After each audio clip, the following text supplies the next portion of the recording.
নারী পুরুষের সালাত কি একই রকম? রুকু এবং সেজদা সবকিছুই দেখেন, এই দেখেন, এটা একটা ফরমানিং। আপনাকে কি বলবো, রাসূলুল্লাহ সাল্লাল্লাহু আলাইহি ওয়াসাল্লাম বললেন সহিহ বুখারীর 631 নম্বরে, সল্লু কামা রাআইতুমুনি উসাল্লি, তোমরা ওইভাবে সালাত আদায় করো যেভাবে আমাকে সালাত আদায় করতে দেখছো। রাসূল সাল্লাল্লাহু আলাইহি ওয়াসাল্লাম কি নারীদের উদ্দেশ্যে নতুন কথা বলে গেছেন? না। আর পৃথিবীর কোন বিদ্যানও উল্লেখ করেননি। এটা শুভঙ্করের ফাঁকি। যেমন একটা পার্থক্য বর্ণনা করা হয়েছে, পুরুষরা হাত বাঁধবে নাভির নিচে আর মহিলারা হাত বাঁধবে বুকের উপরে। এই কথাটা শুনে নিন আপনারা, আমার মরা পর্যন্ত আর কিয়ামত পর্যন্ত, আমার মরার পরে চ্যালেঞ্জ থাকলো, এই পার্থক্যটি পৃথিবীর কোন হাদিস গ্রন্থে বর্ণিত হয়েছে? কথা বুঝতে পারেননি মনে হয়। পার্থক্য, মহিলারা হাত বাঁধবে বুকের উপরে, পুরুষরা বাঁধবে নাভির নিচে, এই পার্থক্যটা কোন হাদিস গ্রন্থে বর্ণিত হয়েছে? কিয়ামত পর্যন্ত চ্যালেঞ্জ থাকলো, যদি পাওয়া যায় তখন আমল করব, না পাওয়া পর্যন্ত আমল চলবে না। এটা একটা পার্থক্য বললাম, এটা একটা ভুয়া পার্থক্য। কোন কোন কিতাবে 18টা পার্থক্য দেখানো হয়েছে, কোন কোন কিতাবে 22টি পার্থক্য দেখানো হয়েছে, সবই মিথ্যা কথা। হ্যাঁ, দুইটা বিষয়, একটা হলো 337 নম্বর হাদিস আবু দাউদ, কোন ব্যক্তি, পুরুষ ব্যক্তির লুঙ্গি যদি টাকনুর নিচে যায়, রাসূল বলছেন ও হালাল কাজ করলো কি হারাম কাজ করলো এটা আমার দেখার বিষয় নয়। কে বলছেন? এটা আল্লাহ।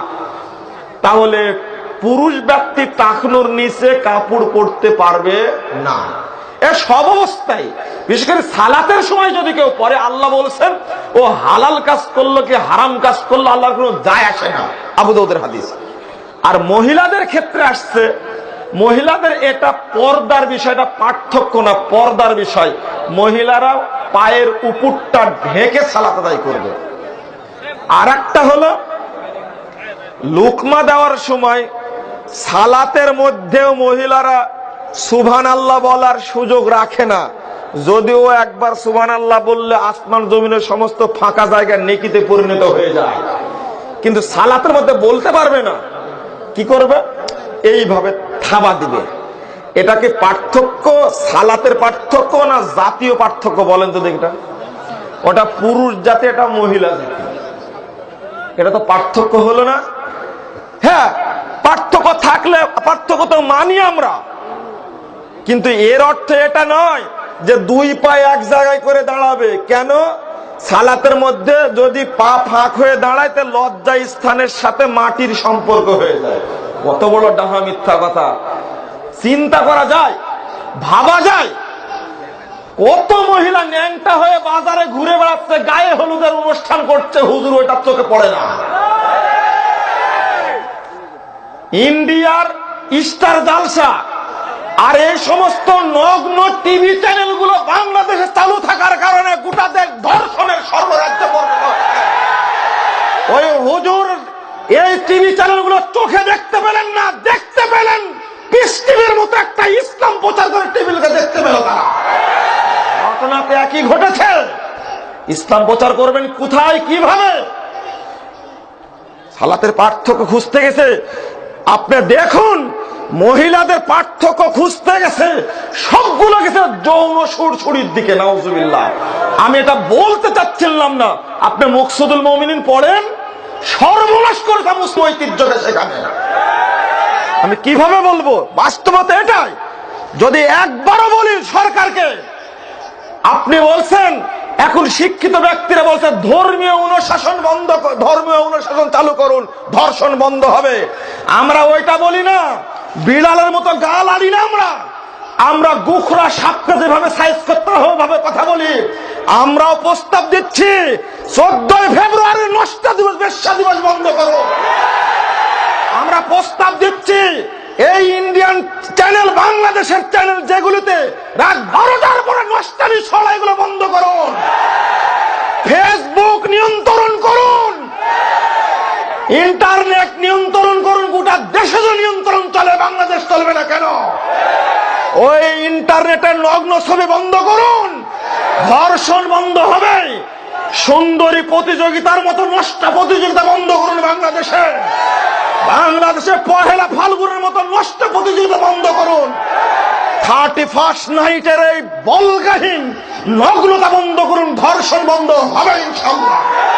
যে সমস্ত হোটেলগুলোতে নারী ব্যবসা চলে, যে সমস্ত সিনেমা হলে একেবারে নগ্ন উলঙ্গ ছবি দেখা হয়, ওই ছবিগুলো বন্ধ করুন, সিডি বন্ধ করুন, ল্যাবকে লাগিয়ে দিন, পুলিশকে লাগিয়ে দিন। বন্ধ হবে না মানে ধর্ষণ বন্ধ হবেই হবে ইনশাআল্লাহ, এতে কোনো সন্দেহ নেই। বন্ধুরা আমার, আমি আপনাদের শেষ একটা অনুরোধ জানাবো, সেটা হলো এখন জনতা বিচ্ছিন্ন। এক মিনিট, জনতা বিচ্ছিন্ন। নির্ভেজাল তাওহীদ যারা গ্রহণ করেছে তারাও এখন বিচ্ছিন্ন। যে যেখানে থাকুক না কেন, মুসলিম উম্মার ক্লান্তি লগ্নে যখন শিরিক বিদাতের বিরুদ্ধে কথা বলা যাচ্ছে না, হককে গলা টিপে হত্যা করার চেষ্টা করা হচ্ছে, ঠিক ওই মুহূর্তে আমি বলবো যে আজকে যে যেখানে আছেন, প্রশাসনে থাকেন, প্রতিষ্ঠানে থাকেন, যে যেখানে হক মেনে চলেন, সে সেখান থেকে হকের দাওয়াত দিন আর ঐক্যবদ্ধ হন। ইনশাআল্লাহ মুসলিম উম্মার বিজয় ঘটবেই ঘটবেই ঘটবে ইনশাআল্লাহ। বাতানে শোয়াবো কাবাইল কো তুড়ো, রুসুমে খুন কে সালাসিল কো তুড়ো, এহি দিনে মুক্তা মেহি ফাতেহবাব, কে দুনিয়া মে তাওহীদ হবে হিজাব। যখন ব্রিটিশরা এদেশের নারীর ইজ্জত, এদেশের সম্ভ্রম, এদেশের সম্পদ লুণ্ঠন করছিল, তখন হকপন্থী উলামায়ে কেরাম ঐক্যবদ্ধ হয়ে ব্রিটিশদেরকে দেশ থেকে তাড়িয়ে দেশ স্বাধীন করেছে, করেনি? এখন সময় এসেছে মুসলিম জাগরণের। আল্লাহ তুমি কবুল করো, আল্লাহুম্মা আমিন। আল্লাহ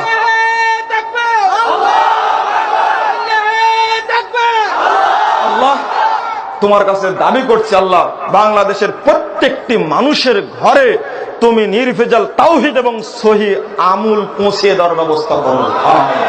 আল্লাহ যে সমস্ত আলেম ওলামা শিরক বিদআতের পক্ষে কথা বলছে, আল্লাহ তুমি তাদের হৃদয়টাকে নির্ভেজাল তাওহীদ দ্বারা আলোকিত করে দাও, আমিন।